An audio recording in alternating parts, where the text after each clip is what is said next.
Assalamualaikum warahmatullahi wabarakatuh. Anak-anak, kita kembali lagi ya di pembelajaran tematik. Kita masih di tema 8 yaitu daerah tempat tinggalku dan kita sudah masuk di subtema 2, keunikan daerah tempat tinggalku.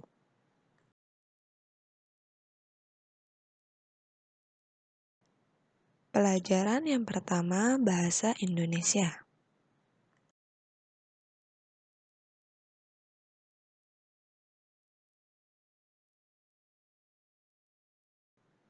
Pembelajaran yang pertama yaitu menjelaskan tokoh protagonis dan antagonis dalam cerita fiksi.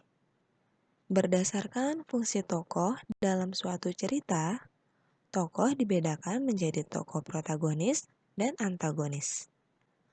Tokoh protagonis adalah tokoh utama dalam suatu cerita, sedangkan tokoh antagonis adalah tokoh yang menjadi penentang dari tokoh utama.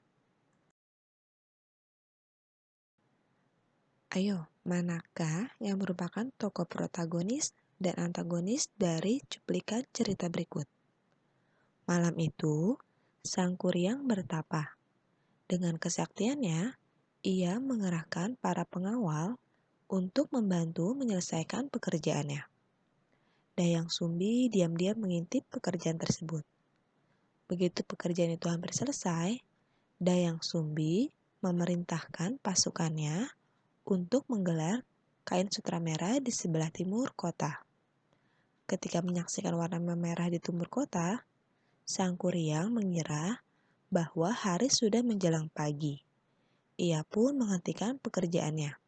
Ia sangat marah karena tidak dapat memenuhi syarat yang diminta Dayang Sumbi. Dengan kesaktiannya, Sang Kuryang menjebol bendungan yang dibuatnya. Terjadilah banjir besar yang melanda seluruh kota. Ia pun kemudian menendang sampan besar yang dibuatnya. Sampan itu melayang dan jatuh menjadi sebuah gunung yang diberi tangkuban perahu.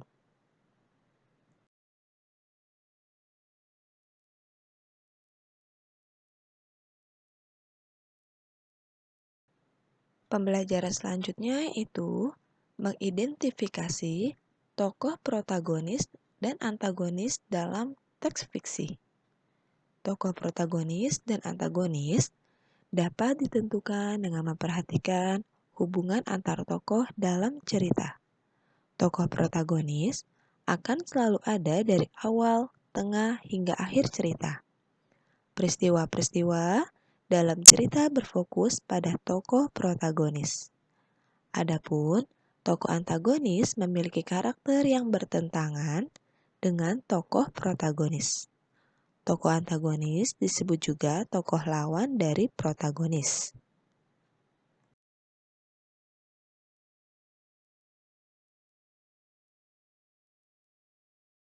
Pembelajaran yang ketiga, menuliskan tokoh dan sifatnya pada teks fiksi. Mas, ingatkah kamu dengan tokoh protagonis dan antagonis di dalam suatu cerita fiksi? Untuk mengetahuinya, kamu perlu membaca cerita fiksi tersebut secara berulang-ulang dan memahami jalan ceritanya. Selain itu, kamu dapat mengetahuinya dengan menjawab pertanyaan yang berkaitan dengan watak dari tokoh tersebut.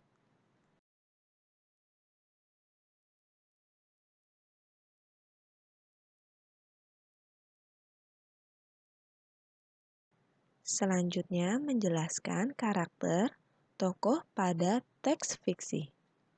Yang pertama, cara untuk memahami sebuah cerita dapat dilakukan dengan membagi cerita menjadi bagian awal, tengah, dan bagian akhir.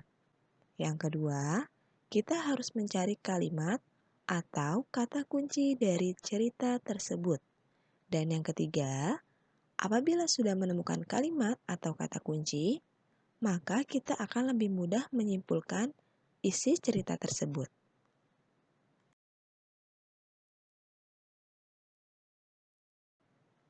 Ayo, kalian baca cerita halaman 39-40 tentang asal-usul Minangkabau.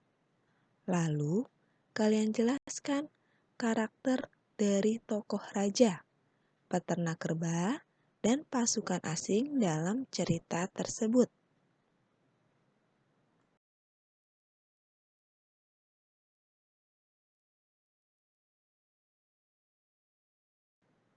Pembelajaran selanjutnya menyebutkan tokoh protagonis dan antagonis dalam teks fiksi. Setiap cerita memiliki alur, latar, dan tokoh yang berbeda-beda. Ketiga hal tersebut membuat cerita menjadi enak dibaca. Alur cerita memengaruhi panjang pendeknya sebuah cerita. Latar menggambarkan lokasi dan waktu cerita tersebut. Sementara itu, kamu juga dapat mengetahui sifat para tokoh melalui kalimat-kalimat dalam cerita tersebut. Selain cerita fiksi, cerita rakyat juga memiliki tokoh. Cerita rakyat biasanya disebut legenda. Tokoh dalam cerita rakyat terdiri dari tokoh antagonis dan protagonis. Kalian dapat mengetahui nama dan sifat para tokoh setelah membaca cerita dengan saksama.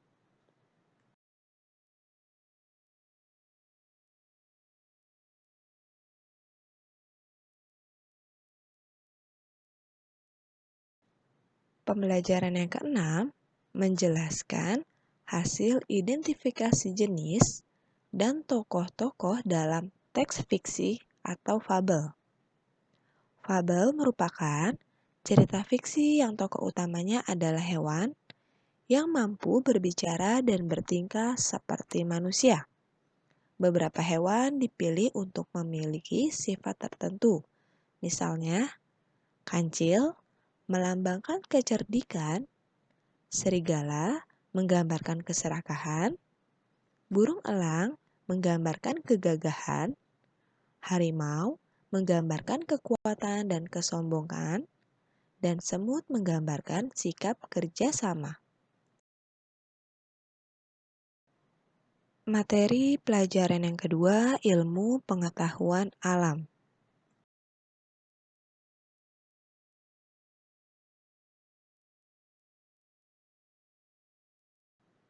Pembelajaran yang pertama dari ilmu pengetahuan alam adalah menjelaskan pengaruh gaya terhadap gerak benda. Gaya dapat membuat benda diam menjadi bergerak.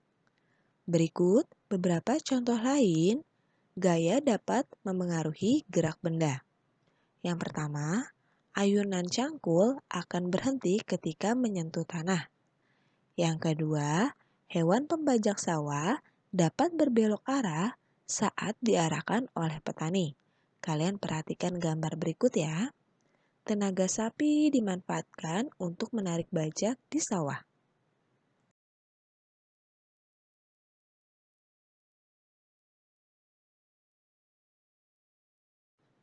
Pembelajaran selanjutnya menjelaskan pengaruh gaya pegas terhadap gerak benda. Gaya pegas merupakan gaya yang ditimbulkan oleh benda-benda pegas. Benda pegas yaitu benda yang dapat diregangkan dan dapat dipantulkan.